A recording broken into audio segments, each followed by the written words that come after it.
Cartoons பார்க்குற குழந்தைங்க very very dangerous.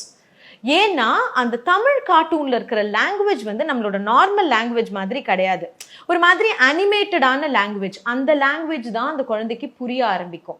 நீங்க எவ்வளோ பேசினாலும் அந்த குழந்தை இப்படியே பார்க்கும், பதிலே சொல்லாது. என்னோட 9 மாச குழந்தையோட ஃபேஸை வந்து நாங்கள் ரெக்கக்னைஸ் பண்ணி எங்கள் ஐஃபோனில் போட்டு வச்சிருக்கோம்.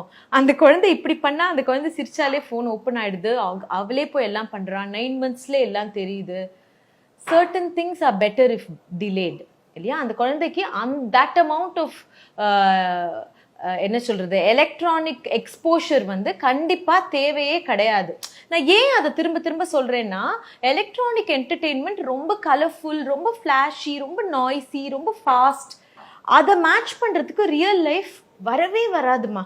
நீங்க என்ன பண்ணாலும் மேட்ச் பண்ண முடியாது. எப்பவுமே ஸ்கிரீனை பார்த்துக்கிட்டே இருக்கிற குழந்தைக்கு அம்மா முகத்தை பார்த்தா போர் அடிக்கும், அப்பாட்ட பேச தோணாது, கூட இருக்கிற சிப்ளிங்ஸ்ட விளையாட தோணாது. ஏன்னா இவங்க எல்லாம் இந்த அளவுக்கு கலர்ஃபுல்லாகவும் நாய்ஸியாகவும் ஃபிளாஷியாகவும் இல்லை இல்லையா? எஸ்பெஷலி இதுதான் நான் ஆரம்பத்துல ஸ்பீச் டிலேன்னு சொன்னேன் இல்லையா? நிறைய குழந்தைகளுக்கு ஸ்பீச் டிலே வருவதற்கான காரணம் வந்து அதிகப்படியான ஸ்கிரீன் டைம்.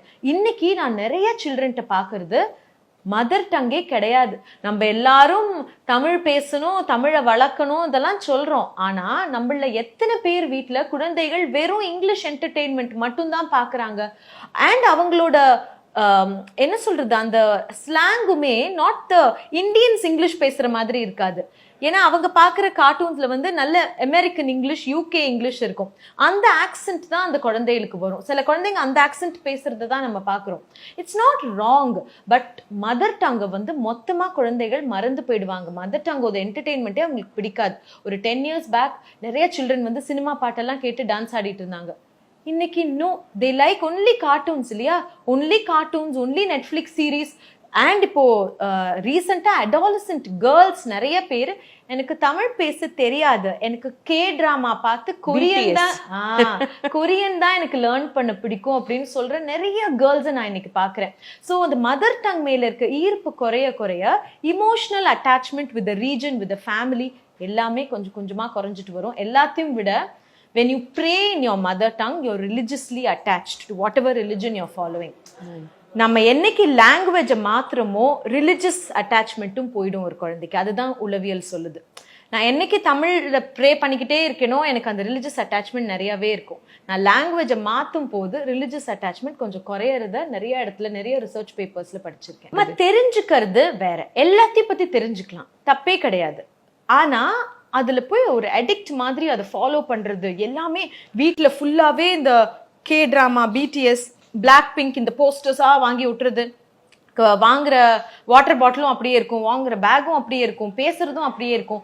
வீட்டுல எப்ப பார்த்தாலும் அதை பத்தியே பேசிக்கிட்டு அதுவே கண்ணாடி முன்னாடி டான்ஸ் ஆடிக்கிட்டு இந்த மாதிரி இருந்தா தான் இது பிரச்சனை. தெரிஞ்சுக்கிறதுல பிரச்சனை கிடையாது.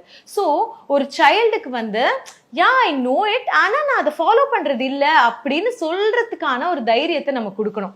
இட்ஸ் ஓகே, நீ உனக்கு எது இன்ட்ரெஸ்டோ அதை நீ ஃபாலோ பண்ண, அதுல எந்த தப்புமே கிடையாதுன்னு அதை பேரண்ட்ஸ் மோட்டிவேட் பண்ணும் போது கொஞ்சம் கொஞ்சமா இது குறைய ஆரம்பிக்கும். சரி, நான் அது வந்து கம்ப்ளீட்டா தப்பு, இந்த கொரியன் திங்ஸை ஃபாலோ பண்ற குழந்தைங்க எல்லாமே மொத்தமாவே தப்பு, அவங்க படிக்கிறதே இல்லை அப்படின்னு நான் சொல்றது இல்லை. பட் ஃபார் சம் ரீசன் அவங்களுக்கு வந்து இருக்கிற ரீஜனோட அட்டாச்மெண்ட் போறதை நான் பார்க்குறேன். அதுதான் தப்புன்னு நான் நினைக்கிறேன். இங்க இருக்கிற ஆப்பர்ச்சுனிட்டிஸ் அவங்க கண்ணுக்கு தெரிய மாட்டேங்குது, இங்க அவங்களுக்கு இருக்கிற என்டர்டெயின்மெண்ட் அவங்க கண்ணுக்கு தெரிய மாட்டேங்குது. ஏதோ நான் வேற கண்ட்ரியில பிறக்க வேண்டியவன், நான் இங்க வந்து தெரியாம பிறந்துட்டேங்கிற மாதிரி ஒரு ஃபீலிங் தான் அவங்களுக்குள்ள நான் பார்க்குறேன்.